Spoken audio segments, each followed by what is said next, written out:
Hello everyone, welcome to my YouTube channel. तो आज हम शहबाज फॉरेंसिक मेडिसिन के चैप्टर नंबर 4 का एक और टॉपिक स्टार्ट कर रहे हैं जिसका नाम है चेंजेस इन मसल्स। तो ये हमारे पास नंबर 5 पे है अर्ली साइंस ऑफ डेथ में। जो हमने मॉलिक्यूलर डेथ की जो अर्ली साइंस पढ़ी थी ना, तो 4 हमने पढ़ ली हैं। ये नंबर 5 पे हमारे पास। तो जो हमारे पास मसल्स के अंदर जो चेंजेस आते हैं ना, वो हमारे पास 3 स्टेजेस में आते हैं। दीज अकर इन 3 स्टेजेस, मतलब 3 स्टेजेस में ये चेंजेस आते हैं।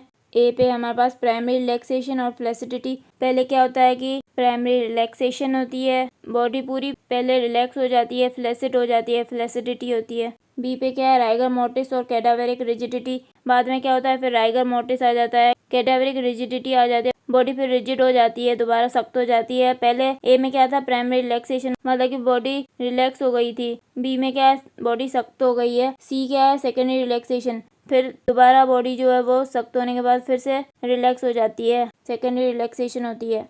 तो ए पढ़ते हैं हम, प्राइमरी रिलैक्सेशन और flaccidity. Normally there is relaxation of general muscular tone immediately after death, so lower jaw drops, eyeballs lose their tension, pupils dilate, muscles become soft and flabby, joints are flexible and sphincters relaxed। तो normally क्या होता है कि जैसे ही death होती है उसके फ़ौरन बाद जो है ना इमीडिएटली रिलैक्सेशन हो जाती है जनरल मस्कुलर टोन की, मतलब पूरी बॉडी है ना, उसके जितने भी मसल्स है ना, सबकी रिलैक्सेशन हो जाती है। मतलब कि जो लोअर जा होता है वो ड्रॉप कर जाता है, आईबॉल्स जो होते हैं ना, जो उनकी टेंशन होती है ना, वो लूज हो जाती है, प्यूपल्स जो है ना वो डायलेट कर जाते हैं, मसल्स जो हैं वो सॉफ्ट हो जाते हैं और फ्लैपी हो जाते हैं, ढीले ढाले हो जाते हैं, जॉइंट्स जो हैं वो फ्लेक्सिबल हो जाते हैं बहुत ज़्यादा, स्फिंक्टर्स जो हैं वो रिलैक्स हो जाते हैं। As molecular death has not yet occurred, so muscles respond to stimuli. As molecular death अभी हुई नहीं है पूरी, तो मसल्स जो है ना स्टिल जो रिस्पॉन्ड करेंगे स्टिमुलाई को। Tissues remain alkaline, tissues alkaline रहेंगे। बी पे क्या हमारे पास, राइगर मोर्टिस और cadaveric rigidity. Rigor mean rigidity and mortis means death. तो राइगर मोर्टिस और कैडावेरिक रिजिडिटी क्या होता है, राइगर का मतलब है रिजिडिटी, सख्त, मोर्टिस का मतलब क्या है, डेथ। डेथ के बाद जो है ना वो रिजिडिटी आ जाना बॉडी में। डेफिनेशन क्या है, it is the stiffening, shortening and opacity of muscles which follow the period of primary relaxation. तो ये क्या है हमारे पास, इसमें क्या होता है कि जो मसल्स होते हैं ना उनकी स्टिफनिंग हो जाती है, शॉर्टनिंग हो जाती है और ओपेसिटी हो जाती है मसल्स की, मतलब मसल्स जो है ना वो सख्त हो जाते हैं, छोटे हो जाते हैं। और ये राइगर मोर्टिस हमारे पास कब आता है, जब हमारे पास प्राइमरी रिलैक्सेशन हो जाती है, उसके बाद राइगर मोर्टिस आता है। तो राइगर मोर्टिस के हमारे पास फीचर्स क्या हैं, नंबर 1 पे, it follows the period of primary relaxation, ये प्राइमरी रिलैक्सेशन के बाद आता है। 2, it can be broken by application of force, इसको हम जो है ना फोर्स अप्लाई करके इसको तोड़ सकते हैं। Number 3, it passes off as putrefaction sets in, जैसे पेट्रीफेक्शन स्टार्ट होना शुरू हो जाती है तो ये खत्म हो जाता है। 4, it occurs in every muscle of body, first in involuntary muscles and then voluntary muscles. ये हमारे पास सारे बॉडी के जितने भी मसल्स हैं ना, सब में राइगर मोर्टिस आता है। पहले इनवॉलंटरी मसल्स में आता है और बाद में वॉलंटरी मसल्स में आता है। Involuntary muscles, it occurs in first hour after death and in voluntary muscle sequence is as follows. तो इनवॉलंटरी मसल्स में ये जो है ना डेथ के 1 घंटे के बाद ही आ जाता है, और वॉलंटरी मसल्स में जो है ना ये इस तरह आता है, ये सीक्वेंस दी हुई है नीचे।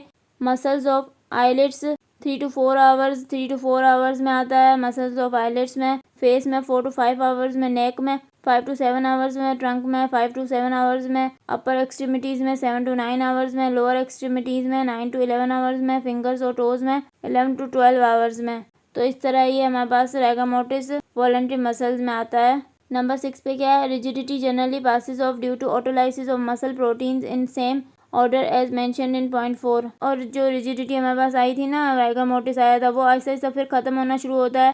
मसल प्रोटीन की ऑटोलाइसिस होती है तो ये ख़त्म होना शुरू होता है इसी सेम ऑर्डर में, जैसे पॉइंट 4 में मेंशन किया हुआ है कि पहले ये हमारे पास इनवॉलंटरी मसल्स में ख़त्म होगी और फिर वॉलंटरी मसल्स में ख़त्म होगी rigidity.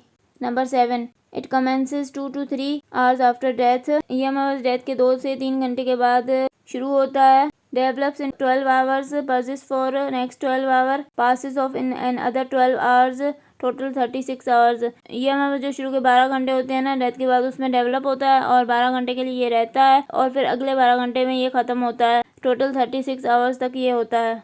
Number 8, when it sets early it passes of early, अगर मोर्टिस जल्दी आता है तो ये जल्दी ख़त्म हो जाता है। 9, shortest period recorded for it is 3.5 minute which disappeared in 15 minute. तो शॉर्टेस्ट पीरियड जो कि रिकॉर्ड किया गया है इसके लिए वो 3.5 मिनट्स हैं और ये डिसअपेयर हो जाता है 15 मिनट्स में। मतलब अगर ये जल्दी शुरू होगा तो ये जल्दी ख़त्म हो जाएगा। तो ये इतना हमने पढ़ लिया है राइगर मोटिव्स के बारे में। बाकी जो हम राइगर मोटिव्स के बारे में वो नेक्स्ट लेक्चर में पढ़ेंगे। अगर आपको मेरा लेक्चर पसंद आया तो प्लीज़ मेरे चैनल को सब्सक्राइब करें, लाइक करें और बेल आइकन को प्रेस करें। Thank you.